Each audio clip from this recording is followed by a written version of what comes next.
조금 전에 소개받은 대로 저는 이제 서울대학교 인문대학 국사학과의 교수로 재직하면서 지역인문학 센터의 지역인문학교 교장이라고 하는 직책을 맡고 있습니다. 근데 우리 조금 소개를 드리자면은 이 사업은 HK 플러스 사업에서 메가 아시아 연구라고 하는 그러한 연구를 수행하는 사업단이 지역인문학 센터를 운영하면서 이런 강좌를 하고 있고요.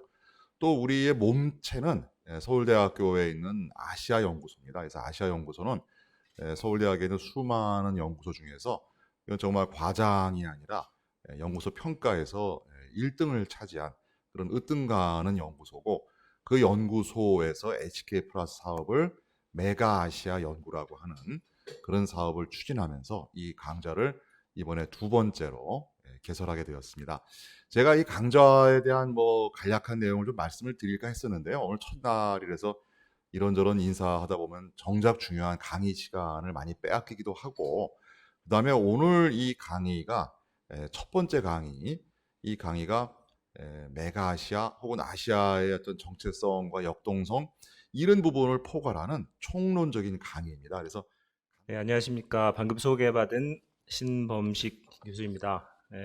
제가 오늘 여러분들과 함께 나누고 싶은 주제는 첫 번째 강의이기 때문에 이제 아무래도 지역 연구와 관련되어진 전반적인 기본적 개념들을 설명해 드리고, 또 특히 우리 서울대학교 아시아연구소가 연구하고 있는 메가 아시아와 관련되어진 주제를 여러분들과 함께 나눌 수밖에 없다, 이런 요청을 받았습니다. 그래서 부상하는 메가 아시아와 세계 지역 연구라고 하는 그런 이제 주제로 강의를 드리도록 하겠습니다. 네, 그러면 크게 오늘 제 강의는 세 파트로 나눠져 있는데요.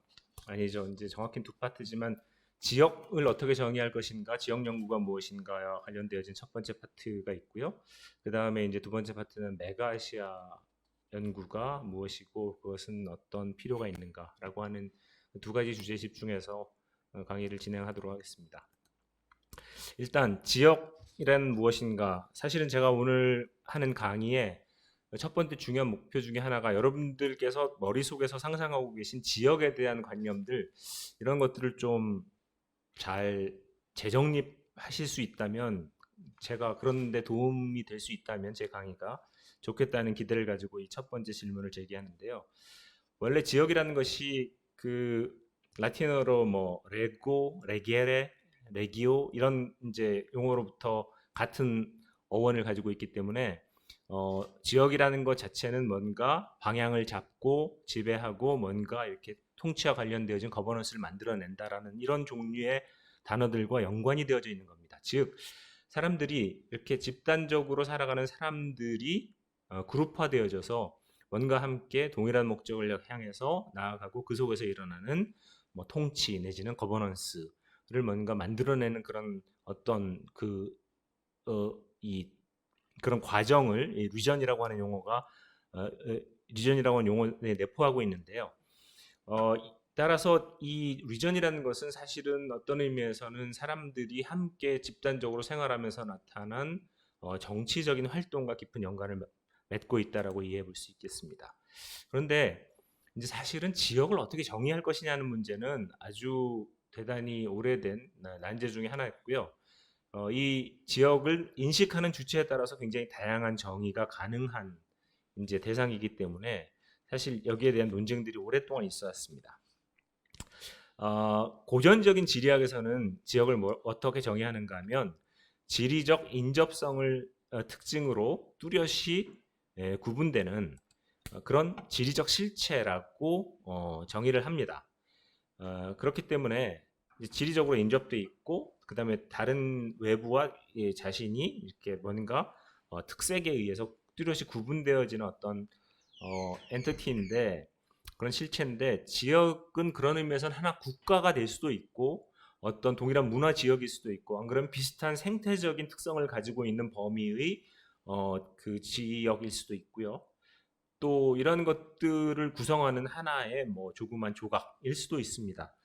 뭐 지역이라는 개념 이외에도 우리가 흔히 많이 들었던 이야기들 중에는 권역이라든가 문명이라든가 아니면 뭐 국제사회라든가 뭐 이런 그 다양한 용어들로 이 뭔가 이런 범위를 상정하려는 시도는 많이 있었는데 저는 지역이라고 하는 용어를 사용하는 게 좋겠다라고 하는 입장에서 이제 오늘 강의를 이제 말씀을 드리는 겁니다. 일반적으로 지역을 정의해라라고 했을 때는 유사한 생산 구조, 또 문화 구조, 사회 구조를 갖는 공동체적인 집합이라고 이해되어지고 이 영역 내에 거주하는 거주민들의 정치, 경제, 사회, 문화적 교류와 관계가 동시다발적으로 이루어지는 하나의 집합적인 공간을 의미한다라고 정의를 해볼 수 있습니다. 말이 상당히 어렵지만 결국 우리가 살아가고 있는 데 있어서 먹고 사는 것, 그리고 또 문화적인 상호작용, 그리고 또 함께 이런 문제를 해결해 나가는 사회적 구조, 이런 것들을 함께 구축해 나가는 어떤 단위, 그리고 또 그런 것들을 통해서 이루어지는 활동들을 총체적으로 우리가 지역이라고 이제 이야기를 지칭합니다. 근데 이 이야기를 이렇게 들으시다 보면 이건 그 우리가 흔히 아는 국가와 관련된 이야기가 아닐까 이런 생각을 하실 수 있는데요. 맞습니다. 제가 미리 정답부터 스포를 하자면 국가도 사실은 지역의 한 유형입니다. 국가도 지역의 한 유형입니다. 이에 대해서는 좀 더 자세히 말씀드리고요. 지역을 정의하는데 그런데 크게 두 가지 접근법들이 오랫동안 충돌하면서 싸워오고 있습니다. 한쪽은 이제 뭐 본질주의, 물질주의적인 정의의 방식이고 한쪽은 구성주의의 방식인데 본질주의적인 essentialist approach에 따르면은 이 지역을 어떻게 그 특징 짓고 정의할 수 있느냐라고 했을 때 그 각 지역은 자기를 다른 지역과 구분해내는 고유한 특성이 있고 본질적인 자기 특성이 있고 그리고 배타적인 성격을 가지고 있다. 그래서 이것을 규정하는 물적 조건이 대단히 중요하다라는 방식으로 지역을 이제 정의해야 된다라는 입장에 있는 것이고요. 구성주의는 그런 어떤 뭔가 물적 조건이라든지 배타성을 이루는 어떤 특성의 문제가 아니라 행위자들이 서로의 관계를 어떤 식으로 이해하고 설정하는가, 그리고 또 갈등과 투쟁이라고 하는 것을 어떤 식으로 해소하거나 어떤 식으로 해결하는가, 이런 것과 관련되어진 사회적 상호작용이라는 것이 이런 지역을 만든다라고 하는 입장에 서 있는 거죠.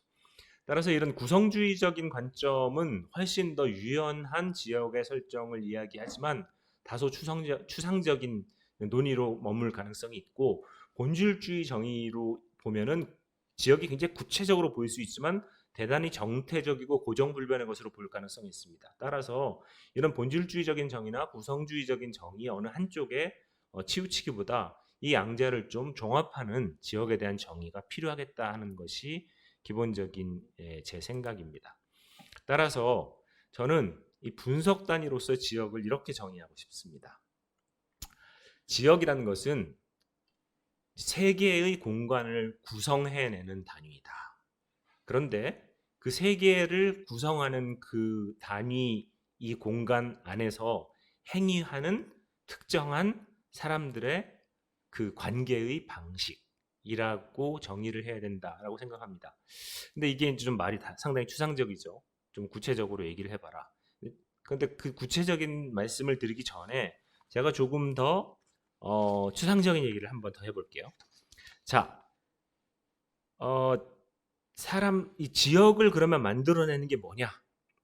비슷한 피부색을 가진 사람들이냐? 같은 언어를 쓰는 사람들이냐? 안 그러면은 이제 같은 생태적인 환경 조건이 비슷한 지역에 사는 사람들이냐? 이런 것 다 지역이 될 수 있습니다. 왜? 그런 조건에 의해서 사람들의 생각과 행동이 비슷하게 패턴화되어지면 그게 지역이 될 수 있죠. 그렇지만 좀 더 중요한 것은 이 지역을 하나의 상호작용의 단위로서 인식하는 사람들의 말, 담론, 이런 것들이 사실은 지역을 지역되게 만드는데 더 중요하다는 겁니다.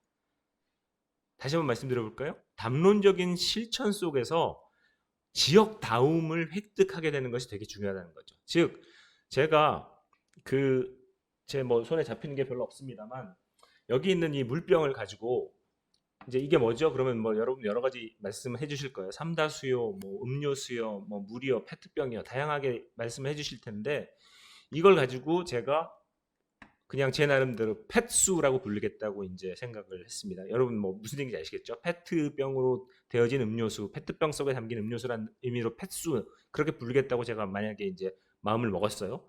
그러면서 자, 패스 하나 가져다 주세요라고 했을 때 제 얘기를 듣고 이걸 가져다 줄 사람이 얼마나 될까요? 그러니까 지역도 마찬가지로 어떤 특정한 그룹의 사람들이 그 일정한 범위의 사람들의 상호작용을 어떤 이름으로 부르는 행위, 이거를 이제 담론적인 실천인 거죠.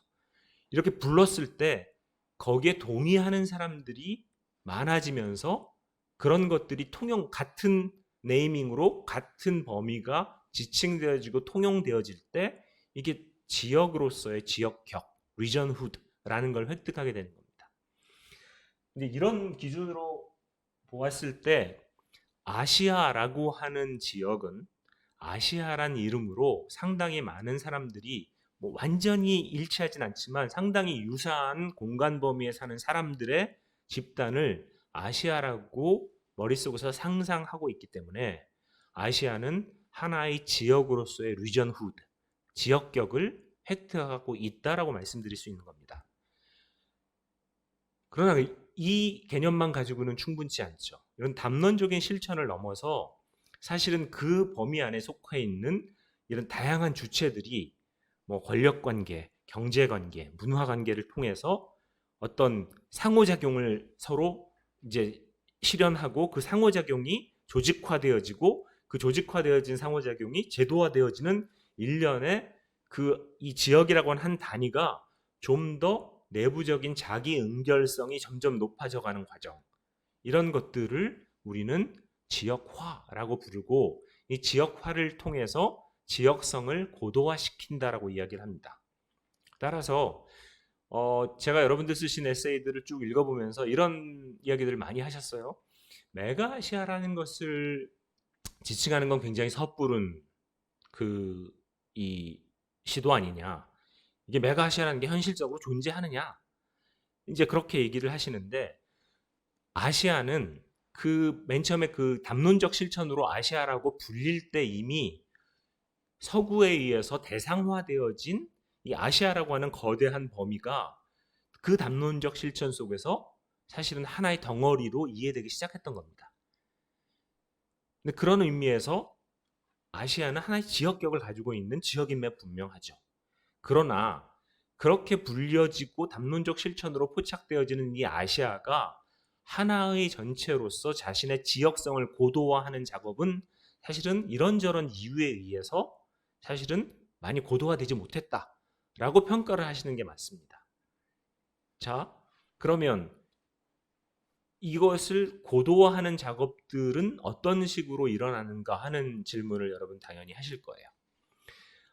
근데 이에 대해서는 제가 조금 이따가 설명을 드리기로 하고요. 따라서 이렇게 지역이라는 것은 어떤 그 하나의 지역으로 불려지기 시작하고 그 불려지는 지역의 범위 안에서 상호작용을 조직화 제도화하는 과정을 통해서 지역성을 고도화하는 방식으로 지역이 더 지역다움을 그리고 지역성을 획득하고 고도화해 간다라는 것들을 일단 알아두실 필요가 있고요. 따라서 지역을 구성하는 요소를 보면은 당연히 공간이 있어야 되겠죠. 그러나 공간은 여러분 지금 상정하시는 것처럼 지리적인 범위만을 의미하진 않습니다. 이 공간이라는 개념 자체는 상호작용이 일어난 플랫폼이라는 의미를 가진 공간이고요. 공간과 권력, 그리고 의미와 담론, 그리고 사람들의 상호작용의 경험과 이런 것들을 조직화한 제도, 이런 것들이 모두 다 지역을 구성하는 소재이고, 이러한 소재를 배열하고 조직화하는 방식은 영토라는 원리도 있고 장소라는 원리도 있고 네트워크라는 원리도 있고 스케일이라는 원리도 있어요. 제가 이제 시간상 이것들에 대해서 자세히 말씀드리지 못하지만 아까 제가 스포 같이 국가도 하나의 지역이다, 지역의 한 유형이다 말씀드렸잖아요. 그렇다면은 국가는 저 공간, 권력, 의미, 담론 그리고 경험과 제도라는 것을 무슨 원리에 의해서 조직화한 지역인가 하면 영토라고 하는 원리에 의해서 조직화한 겁니다. 즉 테리토리얼리티라고 불려지는 영토성이라는 것은 그러니까 그 경계를 뚜렷하게 선으로 그어서 그 안과 밖을 구분하고 그 안에서는 최고의 권력이 그 내부의 모든 권위들을 복속시키는 형태로 조직화되어진 제도인 거죠. 그러다 보니까 네이션 스테이트야말로 그런 의미에서 민족 국가 또는 뭐 뭐 이런 종류의 정치체 폴리티야말로 영토라고 하는 조직의 원리가 가장 잘 구현되어진 어떤 단위예요. 그런 지역인 거죠. 그렇지만 세상의 모든 지역이 다 이 영토의 원리를 따라가진 않습니다. 아까 말씀드렸던 플레이스, 장소라고 하는 상호작용의 플랫폼이라고 하는 의미의 장소를 구현해내는 지역도 있을 수 있고요. 대표적으로는 사이버 공간 같은 것도 장소가 될 수 있습니다. 그래서 이거를 사이버 스페이스라는 표현을 쓰는데 이게 플레이스와 같은 개념으로 적용될 수 있고요. 특히 21세기 중요해지고 있는 게 네트워크 개념입니다. 네트워크는 안과 밖을 선으로 구분해내는 게 아니라 각각의 다양한 행위자들이 서로 링크치기를 해서 연결되어짐으로써 이 연결되어진 거대한 그물망 같은 덩어리, 이 덩어리가 함께 상호작용하는 패턴들을 창조해내는 거죠. 그래서 위에 그 소재들을 이 네트워크 형태로 결합했을 때 그것 또한 지역의 다른 유형이 될 수 있는 겁니다. 따라서 이런 식으로 다양한 소재와 원리가 서로 상호작용하면서 만들어진 지역이라는 것은 훨씬 더 유연하게 정의될 수 있고 다양하게 존재할 수 있고 또한 다층적으로 존재할 수 있다는 겁니다. 이 스케일이라는 게 특히 그런 건데요. 굉장히 작은 범위로부터 넓은 범위일 뿐만 아니고 그것이 서로 복합적으로 중충적으로도 존재할 수 있는 그런 것이 바로 지역인 거죠. 따라서 만약에 이렇게 본다면 근대 국민국가의 영토성이라는 것도 이런 원리의 한 유형이라는 것을 말씀드릴 수 있겠고, 따라서 이 국민국가의 이런 원리에 따라서 조직되어진 지역으로서의 국민국가가 점차 이런 영토성이 약화되어지면서 다른 종류의 지역들이 조금 더 활성화되어져 있고 있는 것은 사실은 이게 자연스러운 현상인 거죠. 그래서 21세기의 다층성, 연계성, 이동성을 고려한 탈영토화, 재영토화 과정을 포괄하는 이런 지역의 다양한 가능성들을 우리는 좀 더 잘 살펴볼 필요가 있다라고 말씀드리겠고요. 이런 식으로 왜 복잡하게 지역을 분해하고 설계하고 설명하려고 드느냐? 다소 이제 좀 난감해하실 그 부분도 계시겠지만 이렇게 우리가 이해하기 시작해야 비로소 세계가 어떻게 구성되어져 있는가 하는 것을 조금 더 깊이 있게 잘 들여다볼 수 있기 때문입니다. 자, 여러분 잘 아시는 오늘날과 같은 민족 국가를 단위로 해서 만들어진 세계는 사실 전 역사의 기간 중에 굉장히 짧은 시기에 만들어진 거예요. 그러니까 여러분 잘 아시는 것처럼 근대 세계 국제 체제가 만들어졌다고 하는 베스트팔렌 체제라는 이 World of Nation States라고 하는 이 세계의 구성과 같은 형태는 사실은 뭐 근대에 출현한 근대의 특성이죠. 그렇지만은 이 베스트팔렌 체제가 만들어질 당시에도 제국도 존재했고 공후국도 존재했고 연방도 존재했고 뭐 심지어는 로마 제국으로부터 유산을 받아서 종교적이면서 세속 권력이 함께 연결되어서 나타났던 신성 로마 제국과 같은 형태의 그런 이 정치체도 여전히 함께 존재하고 있었던 거예요. 그러니까 그런 다양한 종류의 정치체가 서로 경쟁하는 중에 네이션 스테이트가 가장 효율적인 단위이기 때문에 이 단위가 가장 지배적으로 많이 확산된 단위가 된 거죠. 그러나 우리가 알다시피 고대 지중해 문명권의 상호작용의 특성이라든지 근대 이태리에 있었던 도시국가 체제라든지 그리고 또 발트해 주변에서 발전했던 한사 동맹 같은 거라든지 아니면 뭐 우리가 잘 알고 있는 제국의 체제라든지 이런 것들이 국가라고 하는 것이 유일한 단위는 아니라는 것들을 우리한테 계속 이야기를 해줍니다. 따라서 최근에 FTA나 지역 통합을 통해서 나타나는 다양한 초국가적인 정치체들 아니면 또 국경을 넘어서 만들어진 초국경 소지역들 이런 것들은 결국 네이션 스테이트만이 유일한 단위가 아니다라는 것을 이야기해 주는 것이고요. 따라서 국민 국가가 세계를 구성하는 중요한 단위이긴 하지만 다른 다양한 단위도 다시 재활성화되고 있다는 것을 알 수 있습니다. 그런데 제가 이제 한번 말씀드리고 싶은 게 그런데 이 세계가 정말 어떻게 구성된 거야? 라고 했을 때 국민국가로 구성되어졌다라고 얘기를 할 때 가장 느끼는 당혹감은 그런데 조그만 모나코 왕국이나 중국이나 저 러시아나 미국이나 아니면 대한민국이나 이게 다 하나의 국가잖아요. 네이션 스테이트. 근데 이게 같은 단위라고 볼 수 있을까요? 이게 좀 당혹스럽잖아요. 그러니까 그거를 설명하는 걸로 뭐 힘의 차이라는 걸 이야기하는데 과연 그게 힘의 차이로만 설명이 다 될까요? 사실 꼭 그렇지는 않은 거죠. 그러니까 피터 카첸슈타인이라고 하는 그 학자가 뭐라고 얘기를 하냐면은 이 탈냉전 이후의 세계를 어떻게 설명하냐면 전 이 표현이 너무 얄밉도록 정확하지만 그 상당히 우리 미국에 안 사는 다른 나라 사람들을 뭐 좌절시킬 만한 이야기인데 미국이라고 하는 임페리움에 깊이 착종되어진 이런 그 다공성의 성긴 지역들이 그 미국 임페리움에 이렇게 같이 그 착종되어져 있는 그게 세계다라고 얘기를 한 거예요. 그래서 미국은 세계화, 국제화라는 걸 통해서 각 지역들을 점점 더 다공성의 성긴 조직으로 만들어서 미국 임페리움의 영향력을 좀 더 확대하면서 이 세계를 운영한다는 겁니다. 그런데 이런 세상에 대한 이야기는 사실은 탈냉전 직후 미국의 단극 패권이 있었을 때 이거는 그렇다라고 인정이 될 만한 아주 정확한 표현이었을 수도 있어요. 근데 곧 얼마 지나지 않아서 채 20년도 안 지나서 중국이 부상하는 상황이 되니까 아메리칸 임페리움에 착종돼 있는 포로선 세상, 포로선 지역들의 그 조합들이 세계다라고 얘기하는 게 더 이상 설명이 안 돼요.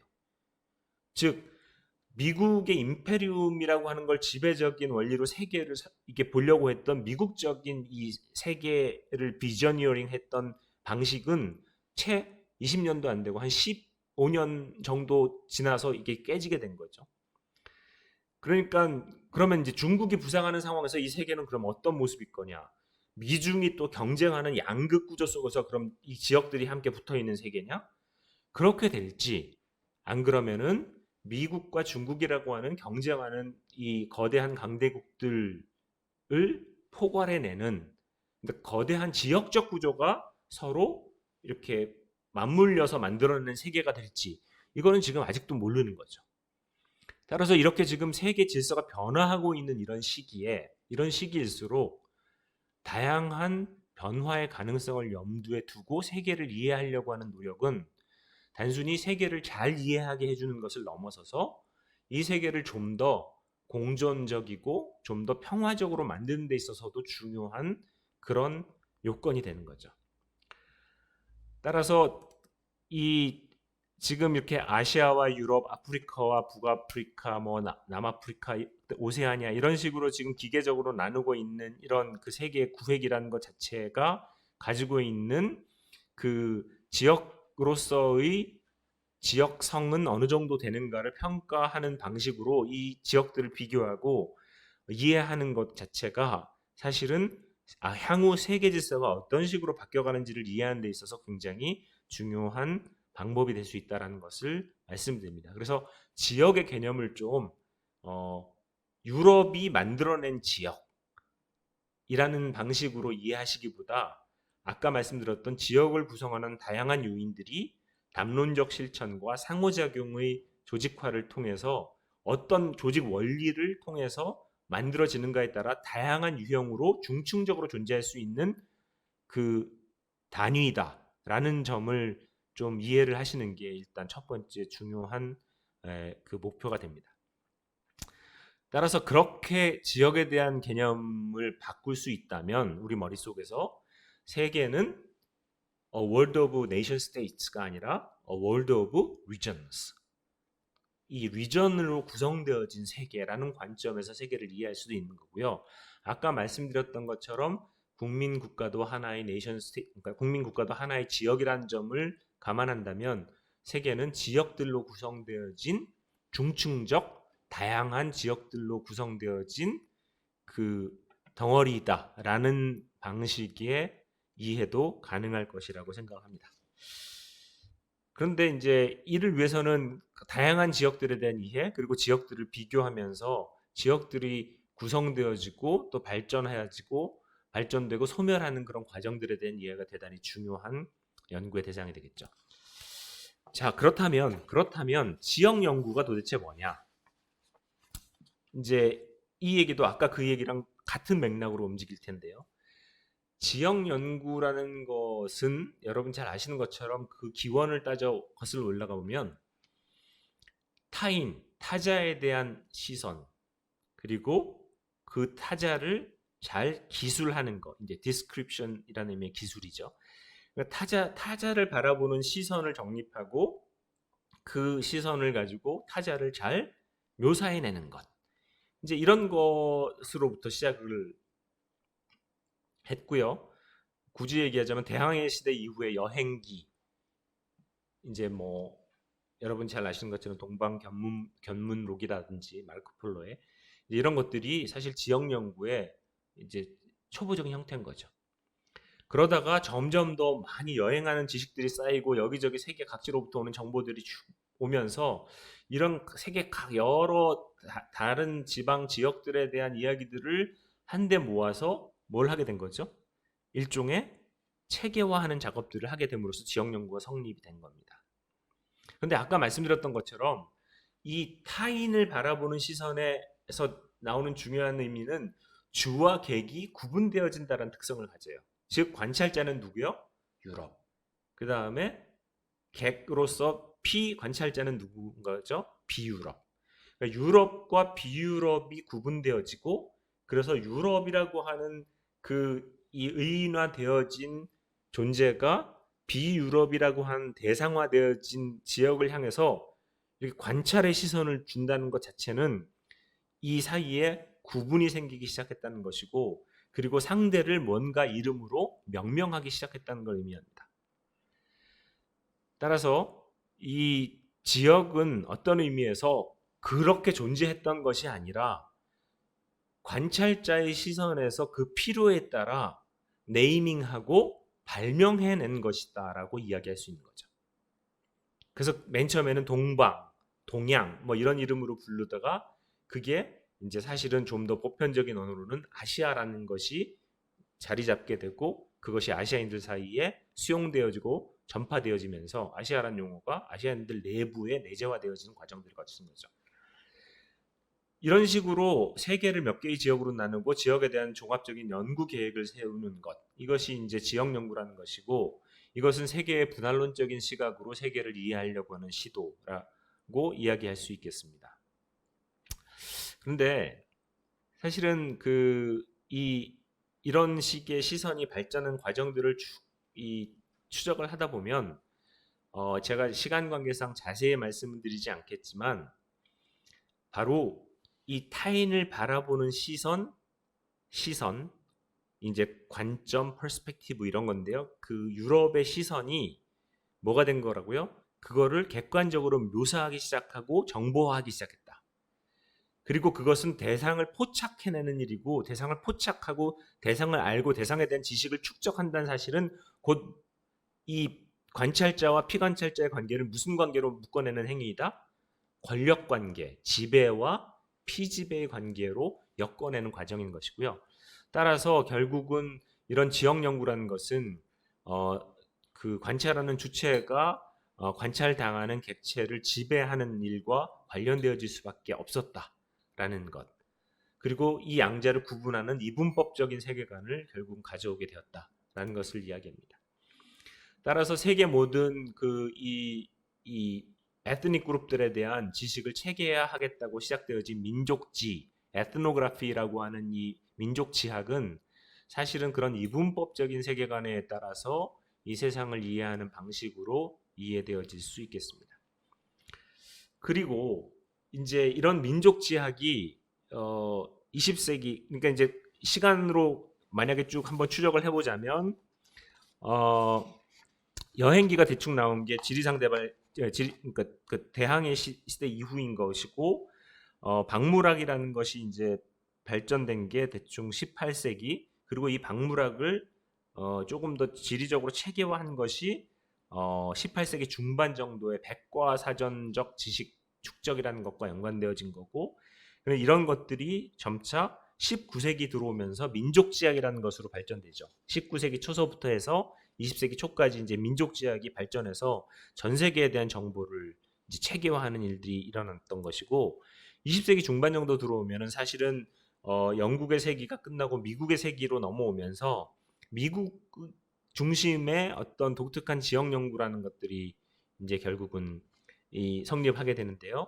이 지역 연구는 그 이전에 비해서 실증주의 필드워크를 중시하는 것 이외에도 학제적인 연구를 강조하고 연구 대상을 확실하게 제3세계와 제2세계 쪽으로 국한하려고 하는 그런 경향들이 있었고, 그 연구 주체는 여전히 제1세계가 되고 있었다는 점에서 민족지연구와 지역연구는 유사점과 동시에 차별점을 보인다고 이야기해 볼 수 있겠습니다. 근데 문제는 이제 냉전기죠. 이제 그나마 세계를 이해하려고 했던 이 시도가 냉전기 지역 연구로 들어가면 뭐가 되죠? 이제 체제 경쟁의 이 도구로 지역 연구가 전락을 합니다. 잘 아시다시피 2차 세계대전 중에 이제 지역 연구 필요성이 제기되어지면서 이제 그 소련 전문가, 뭐 중국 전문가 이런 사람들을 키워내고 이것들을 키워낸 기관이 다른 뭐 학술 기관 내부터 시작된 것이 아니라 CIA라고 하는 이 CIA 내의 전략사무국이라고 하는 이 지역 연구 그룹들이 국가를 운영하는 그 정보기관에 그 봉사하는 형태로 그 속에 이제 그 흡수가 되는 것이고요. 이제 그걸 조금 더 학술적인 형태로 제도화한 것이 각 대학의 뭐 Center for Russian Studies나 뭐 이제 뭐 하버드 뭐 이런 그 소위 말하는 미국의 유수의 대학들의 그 지역 연구 센터 같은 것들이 만들어지고, 이 대학의 센터들이 뭐 연방의 중요한 정보 또는 행정부처와 함께 협업하는 형태로 이제 지역 연구가 발전한 거예요. 그러니까 이게 결국 지역 연구라는 것이 정책과학의 성격으로 발전할 수밖에 없고, 그러다 보니까 지역 연구는 국가에 봉사하는 이런 이 학문으로 전락하게 된 거예요. 근데 문제는 이 지역 연구가 그런 미 연방 정부의 자금 지원에 의존하면서 미국의 전략적인 중요성에 따라서 어떤 특정한 지역에 집중하다 보니까 전 세계에 대한 보편적인 이해라는 것들이 점차 파편화되어지고 또 굉장히 불균등하게 지역 연구가 수행되어지는 그런 문제가 생겼던 거죠. 그래서 이런 미국 헤게모니의 상상적인 지리학이라고 이 냉전기 지역 연구를 학자들에 따라서 부르기도 하고요. 그렇지만은 이 시기에 이제 다양한 기법들이 발전되기도 합니다. 그러나 뭐라고 정당화를 하건 간에 지역 연구가 분명히 국가의 정책과학으로서 이 추악한 이 권력 다툼의 천병이 되었다라고 하는 오명을 벗기는 쉽지 않은 상황 속에서 진행된 것이 사실입니다. 사실 이런 미국의 냉전기 지역 연구가 사실 한국에 있어서의 지역 연구에도 상당히 유사한 패턴들이 나타납니다. 소위 말하는 그 1970년대서부터 시작되어지는 우리 공산권 연구라는 것도 사실 비슷한 남북 대립과 대결 구도 속에서 나타난 국가의 지원을 받아서 성장한 연구 분과로서의 성격을 강하게 갖죠. 그래서 이런 그 지역 연구가 굉장히 파편화되어지고 지역화되어지고 불균등화되어지면서 원래 지역 연구가 세계를 이해하려고 시작되었던 그 출발의 목적 같은 것들이 상당 부분 사라지게 되었다는 것이고요. 이런 파편화된 지역 연구는 사실은 미국의 헤게모니의 승리를 전혀 예측하지 못했어요. 아이러니컬하게. 지역 연구의 어떤 그 연구자들도 소련이 망할 거다 얘기한 그 지역 연구가들이 없어요. 그러니까 지역 연구가 그렇게 수많은 돈을 퍼붓고 그 많은 연구소의 인력을 가지고 연구를 했음에도 불구하고 냉전이 이렇게 쉽사리 허무하게 끝날 것이다라는 예측을 아무도 못하다 보니까 미국에서 지역 연구에 대한 회의론이 확 일어서 야, 그 많은 돈과 사람은 다 어디 갔니? 그러면서 지역 연구가 갑자기 냉대를 받게 된 90년대 지역 연구에 아주 심각한 위기를 초래하게 된 그런 그 경험이 바로 이런 지역 연구에 파편화되어진 부분화되어진 불균등화되어진 본래 목적과 상실한 이제 그런 과정의 결과물로서 지역 연구가 위기를 경험하게 되는 것이죠. 자, 그러면 미국 헤게모니 이후의 세계 이걸 보기 위해서 지역 연구는 어떻게 이제 좀 변화해야 되는가 하는 그 과제를 안게 된 것이고요. 이 과제 속에는 미국도 유럽도 하나의 지역이 될 수 있다라고 하는 그 대상에 대한 새로운 변화, 그리고 지역 연구는 1세계만 하는 것이 아니라 뭐 3세계, 뭐 2세계, 1세계 이런 구분이 없어진 상황에서 모든 지역의 사람들이 스스로 타자 또는 자신을 다 연구할 수 있다라고 하는 주체의 변화, 그리고 그것보다 더욱더 중요한 것이 바로 국가의 학문에 봉사하는 형태가 아니라 세계를 바로 이해하기 위한 방편으로서의 지역 연구가 지역가 새롭게 정립되어야 된다라고 하는 것이 탈냉전 이후의 지역 연구의 새로운 변화의 흐름이라고 이야기할 수 있겠습니다. 자, 그래서 이런 부분들을 이제 이렇게 이야기했을 때 메가아시아라는 게 그러면 이런 그 새로운 그 지역 연구의 변천에 비추어 봤을 때 아시아를 어떻게 우리가 이해하고 아시아라고 하는 지역을 하나의 대상으로서 어떻게 우리가 이해할 수 있겠는가 이제 하는 문제가 제가 이제 마지막 드리는 세 번째 요점이 될 텐데요. 여러분 잘 아시다시피 21세기가 아시아의 세기가 될 거다라고 하는 이야기는 굉장히 많이 이제 회자되었습니다. 뭐 사실 21세기가 아니어도 면적이나 인구수나 그 다음에 또 GDP나 뭐 이런 것들을 다 이렇게 떠들어 보면 아시아가 세계에서 차지하고 있는 비중은 압도적이죠. 그러니까 근데 이런 식으로 이제 이해를 해서 아시아가 중요해라고 얘기해가지고는 이게 이제 지역과 아시아를 연결하기가 쉽지는 않습니다. 왜냐하면 이 넓은 아시아는 사실은 너무나 다양하고 분열적인 그런 이 덩어리잖아요. 그래서 우리는 아까 말씀드렸죠. 지역이 어떻게 형성되어진다? 담론적인 실천을 통해서 이 네이밍하는 이 과정이 지역다움, 지역격을 획득하는데 굉장히 중요한 과정이라는 설명을 드린 것처럼 아시아라는 용어의 기원과 확산 그리고 뉘앙스가 어떻게 복합화되었는가라는 과정을 좀 추적해 볼 필요가 있어요.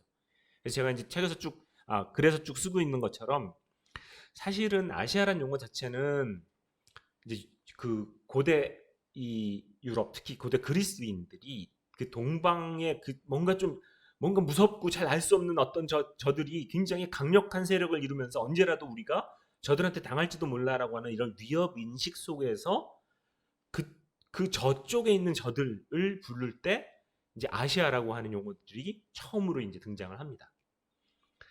그런데 이제 그런 식의 위협 인식과 결부되어져 있었던 이 관계가 상당히 오랫동안 진행되다가 제국주의 시기에는 이 관계가 역전되어지죠. 그러니까 이제 아시아 그쪽에 있었던 그 소위 말하는 비유럽권에 있었던 사람들은 도리어 제국주의 시기 유럽이 강한 힘을 바탕으로 팽창해 오면서 아시아인들이 이번에는 위협을 느끼는 거죠. 그래서 이 위협과 이 팽창에 대해서 대응하기 위해서 아시아인들 스스로가 뭔가 우리가 좀 당하는 우리들끼리 뭔가 좀 연대를 할 필요가 있지 않는가. 이 우리를 하나로 묶어내는 개념이 뭘까 하는 고민들이 있었던 것이고 이 우리를 하나로 묶어내는 우리스러움 또는 우리다움 이런 것들에 대한 고민보다 이 위협이라고 하는 문제를 담아낼 이 보따리 개념적 보따리라는 용어로서 이 아시아란 용어가 아시아인들 사이에서 확산된 겁니다. 이거 굉장히 아이러니컬하죠. 유럽인들이 자신들의 위협감과 결부시켜서 만들어졌던 용어가 아시아인들의 자기 위협감과 결합되어지면서 확산되어졌다. 근데 어쨌든 이제 이 용어가 확산되어지면서 적어도 그 공유되어지는 위협 인식을 가지고 있는 우리라고 하는 이 생각이 퍼지기 시작했고 아시아의 또 엘리트들 사이에서 공유되어지기 시작했고 공동 대응의 전략에 대한 논의를 발전시켜 나가는 이 개념의 어떤 보따리 역할을 하게 되는 거예요. 그러니까 두 개의 웨이브가 있는 거죠. 아시아라는 개념이 처음에는 제국주의 시기에 이런 식으로 와서 이제 그 아시아인들을 그 위협에 대응하기 위한 연대 이런 것들을 함께 담아내어진 개념적 보따리로 아시아인들이 확산되어졌다면 사실은 제가 여기 이제 쓰는 거 이제 그 생략을 하고 있습니다만 두 번째 웨이브가 언젠가 하면 양차 세계대전 이후에 아시아가 제3세계라는 이름으로 아시아 아프리카 서로 연대하는 그런 운동들이 있었던 걸 아실 겁니다. AA 운동 또는 비동맹 운동, 제3세계 운동이라고 일컬어지는 그래서 뭐 신국제 경제 질서를 요청하기도 하고 다양한 그 유엔에서의 활동들을 벌이는데 이때 아시아인들이 그 서구 중심적 또는 미소 냉전의 과정 속에서 이제 사실은 탈냉전으로 식민주의가 해방되어졌다는 기대가 냉전이란 구조 속에서 줄서기를 요구받는 그럼으로써 행동과 번영이 제약을 받는 상황에 대한 이 자신의 어떤 자율성과 번영을 향한 열망으로 묶어내는 개념이 필요했던 거죠.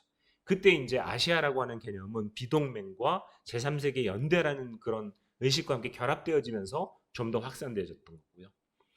그리고 이제 탈냉전 이후에 이 아시아라는 개념은 다시 한번 웨이브를 가지게 되는데, 이제는 냉전도 끝나고 아시아 지역이 서구인들은 절대로 못할 것이라고 하는 경제적인 개발들을 해내면서 이제 아시아가 새로운 세계 중심으로 다시 부상하고 있다 이러면서 서구인들이 다시 위협감을 느끼는 거예요. 그러면서 이제 겉으로 표현은 아시아의 세계가 도래할 것인가, 그 다음에 또 중국은 세계를 구원할 수 있는가, 이런 그 종류의 자극적인 표제어를 꼽으면서 서구인들이 느낀 느낌은 일종의 위협감인 거죠. 미래가 어떻게 될까? 아시아 중심의 세계는 정말 살기 좋은 세계가 될까? 뭐 이런 의구심도 있는 거고요. 바로 이런 상황 속에서 아시아가 피동적인 존재가 아니고 뭔가 우리의 이 지역을 새롭게 미래지향적으로 재구축할 수 있을 것이라고 하는 기대와, 그리고 그러한 소재들을 엮어내려고 하는 그 방편으로서 아시아라는 이름을 다시 새롭게 이 리바이벌을 하게 되면서 세 번째 웨이브를 맞게 된 거고, 이때 그 아시아를 그 대표하는 네이밍 같은 게 이런 거죠. 뉴 아시아 아니면 원 아시아, 이런 개념들이 굉장히 많이 떠올랐었잖아요. 그러니까 바로 이런 그 세 번째 웨이브에서 아시아는 아시아 전체를 한 덩어리로 상정하고 있다라는 것에는 크게 뭐 그 이론을 제기하기는 어렵습니다.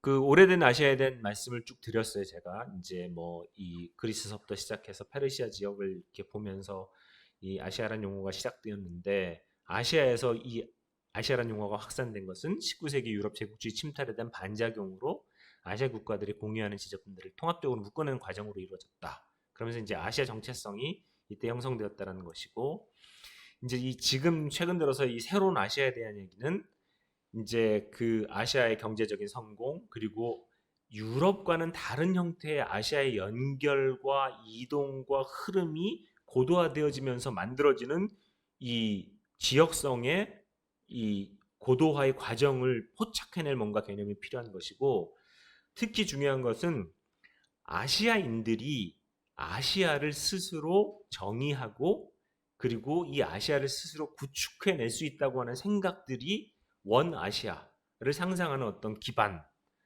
강화하기 시작했다는 것이고, 따라서 이 변화를 우리 이제 서울대학교 사역의 장경섭 선생님 같은 경우에 뭐라고 표현하냐면 Asianization of Asian Affairs, 그러니까 아시아 문제의 아시아화라고 하는 용어로 이 부분을 포착을 하는 거죠. 그래서 장경 선생님 특히 세계화로서의 아시아의 아시아화의 그 현상에 대해서 주목을 하고 계시지만, 장경 선생님이 얘기한 그 용어가 가지고 있는 또 중요한 그 이 함의는 아시아인이 스스로 아시아를 정의하고 그 다음에 빌딩해 나가는, 구축해 나가는 주체로 등장했다는 점을 강조한 겁니다. 근데 이제 문제는 그럼 새로운 아시아, 이 새롭게 만들어져가는 아시아에서 이제 뭐 여러 가지 문제가 있죠. 여러분 이제 에세이에서 많이 지적해 주신 것처럼 아시아 너무 다양하고 너무 이질적이고 종교적인 기반도 다르고 격차도 크고 뭐 이런 파편적이고 이런 분열되어지고 이런 아시아를 이제 하나로 보기는 굉장히 어렵다라는 반론이 대표적인 거고요.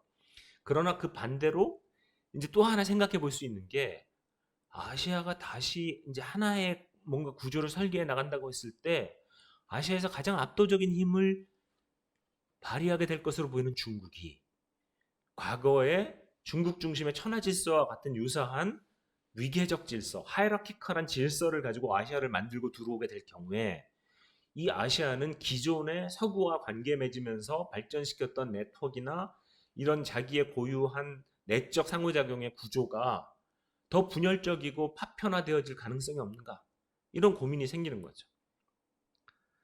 그러니까 부상하는 중국 또는 중국이 주도하는 아시아의 미래가 정말 새로운 아시아의 대안이냐, 이런 것에 대한 고민들이 아시아 내부에서도, 그러니까 중국을 시샘하는 뭐 미국이나 서구에 의해서 제기되어지는 문제는 차치하고라도 아시아인들 스스로도 그 부분에 대해서는 확신이 없는 거예요. 이 부분은 좀 우리가 고민을 할 수밖에 없다라는 거죠.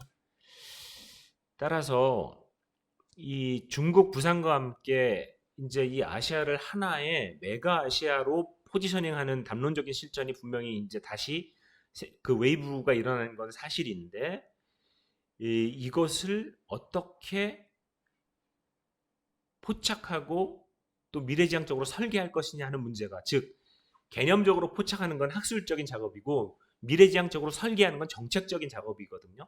그러다 보니까 이 커다란 아시아를 하나의 메가 아시아라는 개념으로 이해하고 분석하는 학술적인 작업과, 그리고 이것을 미래에 어떤 게 바람직한 아시아 모두를 위해서 공영의 평화의 아시아를 만들 수 있느냐라고 하는 정책적인 작업이 동시에 지금 이중적 과제로 걸려 있는 상황에서 메가 아시아에 대한 연구들을 진행할 필요가 있는 이런 상황이 들어온 거예요.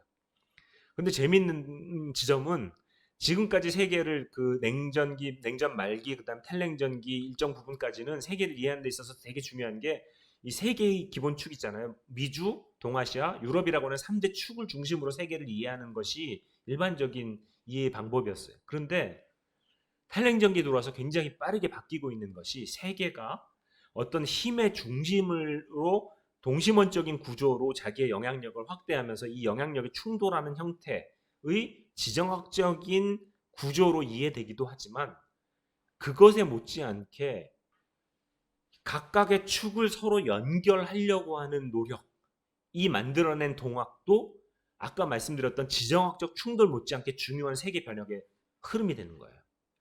그러니까 보세요. 미주, 동아시아, 유럽이라고 하는 이 3대 축 중심으로 해가지고 이들이 어떤 식으로 자기 세력을 확대하고 뭐 이런 식으로 생각하는 게 전통적인 국제정치나 어떤 지정학적 사고잖아요.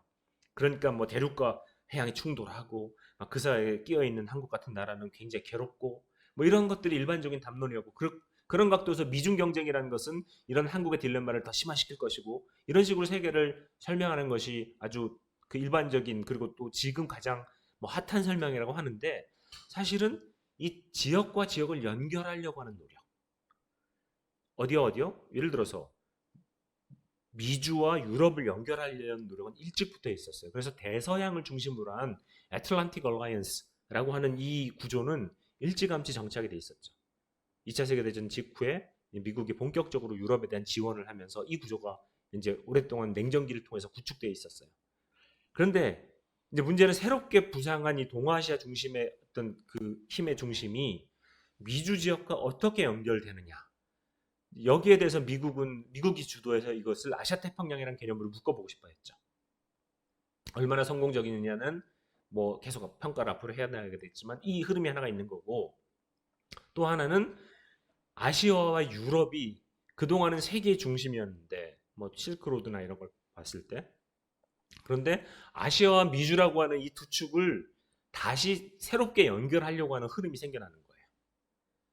그래서 이 축을 연결하려고 하는 시도는 굉장히 강력한 힘이고, 이거는 단순히 강대국들의 열망일 뿐만 아니라 그 지역 국가들도 그 연결에 대해서 어떤 식으로든 참여하고 그 구조에 자기도 자기의 자율성과 번영의 어떤 공간을 만들려고 하는 노력들을 시도할 수밖에 없는 상황이에요.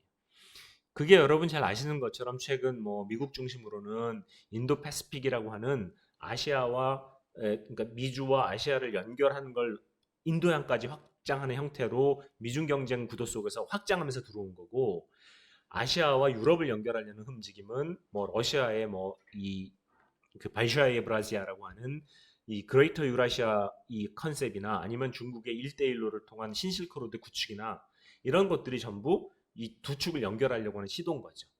그래서 이 대륙을 연결하려는 움직임을 우리는 신대륙주의라는 것으로 그 메가 트렌드를 명명하고 있고, 이 해양을 인도양까지 연결하고 들어오는 것을 신해양주의적인 흐름이라고 명명해서 이 신대륙주의와 신해양주의가 아시아의 거대한 구조를 구성하고 추동하는 굉장히 중요한 동력으로 작동하고 있다라고 말씀드릴 수 있겠습니다. 그래서 이런 거대한 흐름을 중심으로 메가 아시아가 어떤 식으로 만들어지는지 분석하는 것도 중요하고, 그러나 그 결과 지역성을 고도화하게 될 메가 아시아의 미래 설계는 어떤 식으로 갈 것인지 하는 것이 우리 앞에 놓여진 이중적인 과제라고 할 수 있겠습니다. 그 중국 중심성에 대한 이야기는 제가 쭉 설명을 드렸고요. 따라서 이제 마무리를 슬슬 해야 되겠는데요. 메가 아시아가 뭐냐라고 했을 때, 메가 아시아란 아시안에 존재하는 지역들이 신대륙주의와 그 해양주의 같은 이 지구적 및 지역적 동학에 의해서 서로 연결됨으로써 구성되어지는 거대한 상호작용의 네트워크다라고 일단 정의를 할 수 있겠는데, 이 정의에서 볼 수 있는 것처럼 메가 아시아라고 하는 거대한 구조는 아까 말씀드렸던 것처럼 아시아라고 하는 개념이 지역격을 이미 가지고 있다는 걸 우리가 인정한다면, 지역격 획득했느냐 안 했느냐의 질문이 아니라 하나의 지역으로서의 지역성을 얼마나 고도해 갔느냐의 문제인데, 이 지역성을 고도화해 가는 과정은 유럽이 했던 것처럼 리전 스테이트를 만드는 게 목표인 지역이 아닌 거죠. 메가 아시아는.